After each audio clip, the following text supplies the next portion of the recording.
So I'm sitting here in my garage in this cold ass Melbourne winter, just on the tail end of getting over the flu, and it's like, you know, it's against the price you pay for being in a relationship. One of you gets sick, both y'all get sick, unless you have a really, really strong immune system, which I thought I did, and I was going pretty well, and then just, I don't know, maybe my immune system gave one little opening and that virus just sneakily, I'm gonna hijack you more.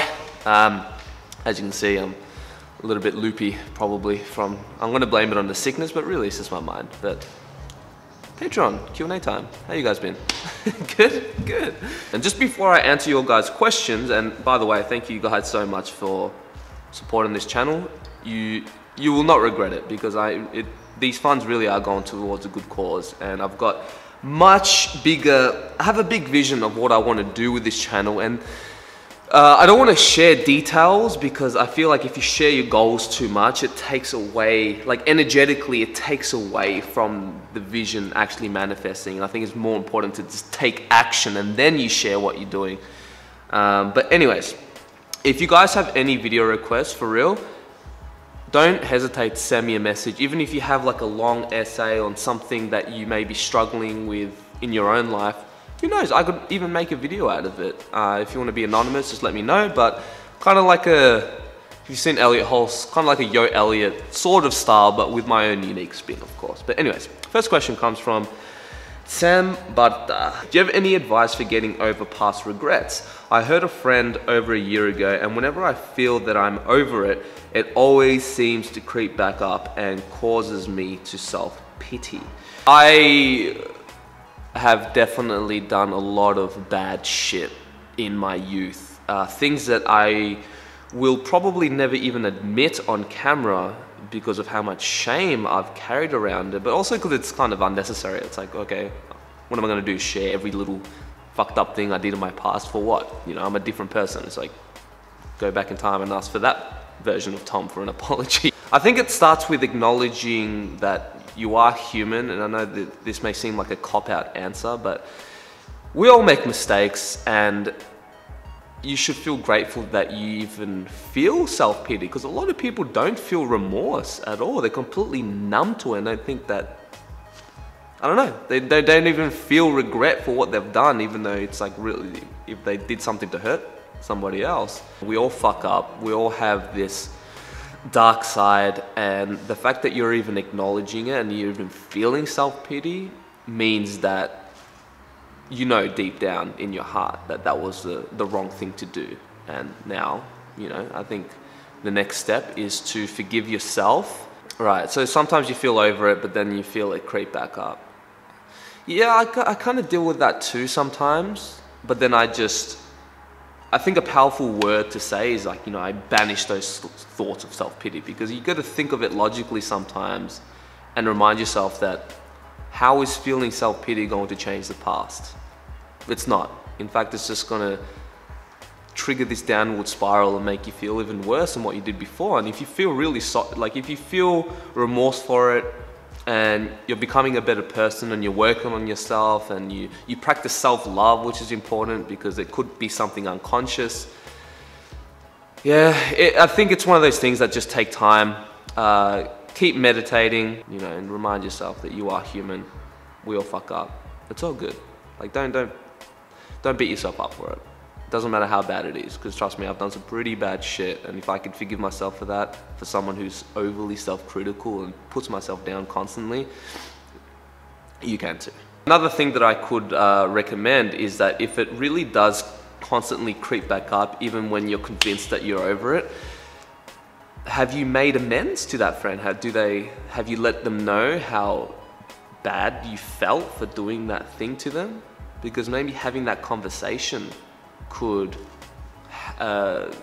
really help with that healing process. So, you know, consider talking to that friend about it, like really talking about it and opening your heart up to that person and being vulnerable. I think that could, you know, that could seal it off, and then it could be all good. How do you feel a full day productively when you have no responsibilities? I work 3 days a week and I'm on uni break. In a day I'll cook, read, meditate, exercise, but I still find that I'm left with nothing to do in the end and get bored. Well, it seems that you are already being productive by cooking, reading, and meditating and exercising. So I don't know if you want to put something else on your plate and start a new hobby, or maybe hang out with friends. Because this is something that I struggle with too, because I have a lot more free time these days compared to when I used to work full time and study and things like that. But if you get bored, like, it's okay to be bored. Maybe sit with that, right? Meditate. I know you're saying that you're meditating, but maybe do a little bit of introspection. And when you feel really bored, journal about it. Why do you feel bored? And like try to get to the bottom of it. And maybe when you do feel those feelings of boredom, go out for a walk, or meet up with a friend, or go see a movie, or do some sort of self-expression, you know, through the means of art. And that can be different for everybody. Like for myself, when I feel these feelings of boredom and want to fill up my day productively, there's two ways. There's the learning phase and then the action phase. And things that I like to do personally is like get myself involved with photography and filmography and learn as much as I can about that, about storyteller, how I can become a better speaker. So I study on these things, and then I also practice, and it should be like a 50-50 ratio. So maybe if you're getting bored, it could be an indication of that you're too much in the studying phase, right? Too much absorbing information, learning, which is important, by the way, but maybe you're not doing enough. Because I can tell you, when you have a full day of taking action, creating, exercising, doing something that's like stepping outside of your comfort zone, maybe doing something that you're afraid of, that will definitely not be boring for you. It relieves a lot of that energy, and then after you come home at night, you're like, oh, that was a productive day, I'm exhausted. I could actually just sit on this couch, watch a movie, and I'll be fine. So yeah, maybe there's something there. Okay, so this segues into the next question by Jean-Daniel Montreuil. Let me know if I pronounce that correctly. How long in average do you spend time into making YouTube videos in a week? Yeah, it kind of depends, because as you know, I don't really pump out that many videos, but I do spend more time with each video, and it's kind of like that perfectionism thing that I struggle with, and I want to improve each and every single video that I make, especially those kind of short film documentary type videos. And yeah, it all depends. Like if you're talking about a documentary or high production video, it could take anywhere from 40 to 60 hours in a week, seriously. And then you got to ask, like, what do you consider working on a video? Because sometimes me just writing a script will take me freaking weeks, right? And just the research part of it. And sometimes I'll even write a whole script, many different types of scripts, and, you know, expand on ideas, and then I'll just completely scrap them. So I've just spent, you know, 30 hours writing on these non-existent videos. Like, does that count? Does studying photography and how to make better film and learning about the technicalities of video making and video editing, does that count as making videos? Because technically I'm learning about this stuff, but it's not like that's going towards a specific video, but more building my skill set, which will carry over my video making. So I guess all in all, it really does depend. Sometimes it could take me 10 hours to make a video, other times it could take me 80 hours or even more. It just really, yeah. Depends on the video for sure, but I know that even like the studying phase of me trying to become a more engaging speaker and learning about making videos and photography and all these kind of things, it takes a big chunk of my time, even though technically that's not towards making YouTube videos at the moment, but it's like a long-term investment, I suppose. George Barker asks, do you think there's any connection between the DMT realm and depictions of Hindu deities such as Ganesha, Vishnu, or Durga Devi? Just curious to hear your thoughts on the subject. Okay, I'm not the best person to ask when it comes to Hinduism and the deities that they depict in that religion. I just haven't put that much time and effort into researching it. So I'm not going to give you a good answer to this. Do I think that there's a connection between the DMT realm and contacting deities? Oh yeah, 100%. And it's hard to say. It's not like smoking DMT is going to give you access to these particular entities. I think it depends on what you're receptive to. So if you were brought up with Hinduism, I think that your channel frequencies are going to be more open and receptive to contacting those specific deities. And I've said this many times in past videos, but whether I'm not sure if it's like, whether it's a projection of our unconscious mind or tapping into the collective unconscious, or whether it's an actual spirit realm and they're real entities, it doesn't really matter. It's just as real. The experience is just as valid, in my opinion. Like I said, it depends on your foundation and what your intention is, because I think that if you want to contact specific deities and do invocations and stuff like that, which I wouldn't recommend, by the way. I think that deities are can be very deceptive, and just because they seem all spiritual and love and light doesn't mean that they have your like best intentions for you. So you just got to be careful with that. I've come into contact with a lot of different deities that are very common in the DMT realm. I've seen Pegasus, that horse with the wings, and I've come into contact with the trickster archetype, but the sinister archetype. What else? I saw a flash of Buddha, but I don't know if I would really count that. And I remember seeing like this really creepy Pirates of the Caribbean African lady shaman with like snake dreads kind of thing. And I don't know, it was really creepy. I've never really gone into contact with an entity that I'm like, oh, like I can have that confidence of, no, they're pure and light and beautiful. It's like, there's something sneaky going on. And I think that humans have no fucking idea on what we're actually getting ourselves into. And again, whether or not they're just our imagination or real places, I think there's a lot to learn there. But yeah, just a long way of me saying, I have no idea, dude. Dylan Hart asks, I've had some weird, vivid dreams recently. So just wondering what your opinion is on dreams and whether they have a significance to this reality. Ever since I was a little kid, I've always been a very vivid dreamer, and not even joking, every single night since I can remember, I can vividly remember my dreams upon waking up, which apparently is very rare when I talk to a lot of people. And I know that technically we all dream every night, we just don't remember. I remember it. Now, what has this got to do with your question? Well, I've always believed that dreams play a very significant role in this human experience. I still have no idea what role they play. I've heard different theories. There are a lot of different perspectives when it comes to dreaming. Is it just our cognitive synapses just firing randomly and just processing what we did during that day? Is it contacting us with something much bigger than us, like the divine reality? Maybe it's the real reality, if that makes sense, and this waking life is just a dream. Oh man, you can go into a lot of mental masturbation going into these topics, and I love talking about this stuff. And I have to preface with, I have no idea what the fuck this is. I don't think anyone does. And I think it's a little bit of a mixture of all these things. Like what you do during the day is going to affect what you dream that night, but not completely. And I think that, and this is what Freud and Carl Jung, the psychoanalyst, believe, that dreams play a significant role in trying to show us our unconscious fears and desires.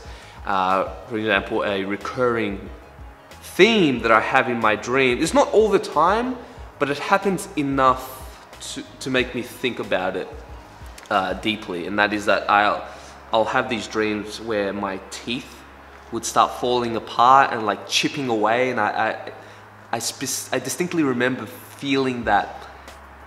Imagine if you would have like a handful of sand and you would grind your teeth, that kind of feeling.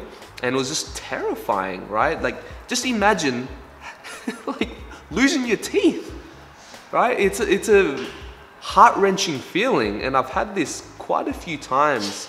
Maybe like twice a year, I would say I'll have this dream. And I think that this signifies your own fears. And for example, going to the dentist is one of the things that I fear most about this life, and that's coming from someone who's who's drunk really potent psychedelics like ayahuasca in the jungle with a fucking shaman that I don't even know. but somehow it's the dentist that fucking scares me. Look at me just fucking pouring my deepest fears onto the internet. But maybe part of the reason why we dream, I remember listening to this interesting theory by Bashar. He had a good point, and he talked about how the reason why we dream is so we don't descend into madness, because it's like this mental reboot. Because imagine if we were, if we just stayed awake 24/7 and we never had that break. We never went to sleep and just go into a different realm and you just completely forget about this reality, right? It's not even real anymore until you wake up and you're like, oh wait, fuck, I'm Tom, I'm 26, I do this and whatever. You guys will have to let me know in the comment section below, but I'm pretty sure we still haven't found a biological reason why we actually need to sleep. And it's obviously very important physically for us, but I think one of the most important aspects of sleeping is the fact that we dream. And who knows what we're tapping into there? Like, even the whole concept of lucid dreaming is absolutely fascinating, right? That you can become conscious while you're dreaming, and then you can shape your reality and you can do whatever you want. Like, you can do silly things like, you know, become Super Saiyan 4 and, you know, start fucking spirit bombing the whole world and flying to different planets. You can, you know, have an orgy or whatever. Or you can do really interesting things like have a conversation with Nikola Tesla and talk about his theories of the universe, or go into your deepest fears and maybe relive a trauma you had as a kid so that you're able to heal yourself. Or I even heard really weird things of people healing physical illnesses while they're in a lucid dream, and it actually has a positive effect in their waking reality. So there's definitely a big significance on dreams, and I'm an avid dreamer.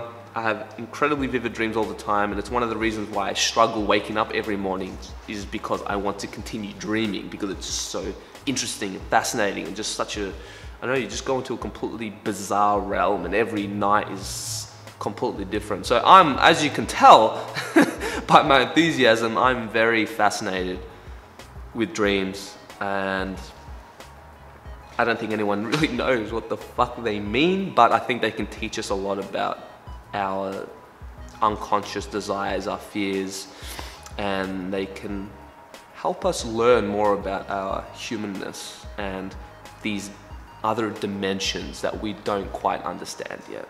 So yeah. Elias Coleman asks, in the video about overcoming depression, you said that you played heavy metal as a teen. Are you still into metal? And yes. And if yes, what are your favorite bands?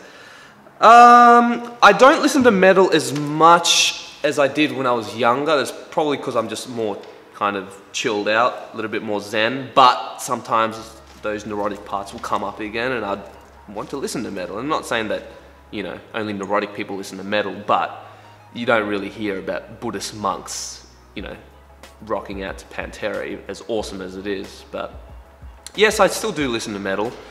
The bands that I listen to now are the same ones I listened to when I was really into it, and that's bands like Trivium, Machine Head, Metallica, Pantera, In Flames.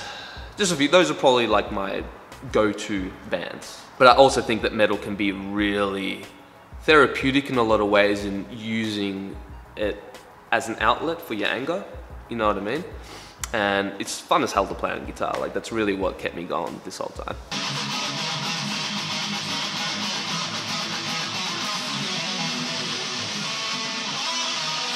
Last question, who will win the FIFA World Cup?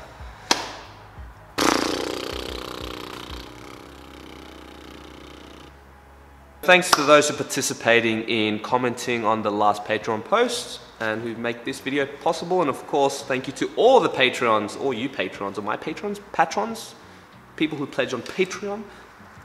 I don't know. What the fuck, man? Nah, but seriously, you guys are the best, and I'm really grateful for your guys' support, and the fact that you even want to, that you're behind what I'm doing. It's absolutely incredible. You know, sometimes I'll go into those like when I'm, just lately when I was going to my little winter depression, I was like, fuck, I don't deserve any of this. What the fuck am I doing? Who am I? And I was just kind of losing my confidence, and then, but that's, you know, what depression does, doesn't it? And I don't even want to call it depression. I'll just say it was a temporary winter depression. Just so you know, like all the energy that you put towards myself and this channel and your pledging, it really does go to a good cause. And I want to do what I can to not only help reduce the stigma on like psychedelics, but just give an unbiased, balanced, informative view on these things and spirituality and personal growth, but in a no bullshit way, which I think a lot of people are doing. But I also want to improve my artistic skills and able to express certain ideas in the form of video. And I think that you guys, well, I think you guys are definitely helping me fulfill this vision of mine, you know. And it's not even my vision, it's our vision. And without, again, it's not just me doing it. Without you guys, this wouldn't be possible. So if you have any sort of video requests or because I'm thinking about doing releasing a Q&A video on the main channel, like publicly, but answering Patreon questions. Or maybe if you have, like I said earlier in the video, if you've got like a long essay or what you want to express something, or a story you want to share, or something that you may need some assistance with in your life, seriously, don't hesitate and comment below this video, and I will consider making videos about it if I think it will, you know, help a wider audience. But that's it, guys. Much love, peace out, and have a good one.